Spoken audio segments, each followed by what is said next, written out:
ఈ రాష్ట్రంలో కాంగ్రెస్ పార్టీ అధికారంలోకి రావడానికి రేవంత్ రెడ్డి ఎన్ని అబద్ధాలు చెప్పిండో ఆటో డ్రైవర్లకు తెలిసినంతగా మిగతా వాళ్ళకి ఎవరికి తెలియదు.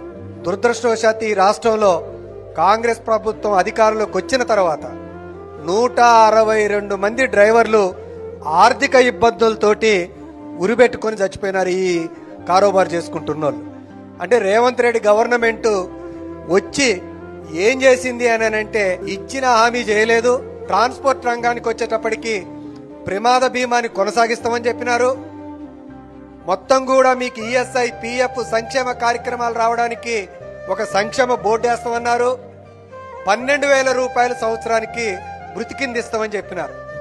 ఒక్క మాట అంటే ఒక్క మాట అమలు చేయలేదు. అమలు చెయ్యకపోగా అన్యాయంగా ఈ రాష్ట్రంలో నాడు కేసీఆర్ గారు మన ఆటో డ్రైవర్లను చూసి ప్రవేశపెట్టిన ప్రమాద బీమా కూడా అమలు చేయని దౌర్భాగ్య ప్రభుత్వం ఈ కాంగ్రెస్ ప్రభుత్వం.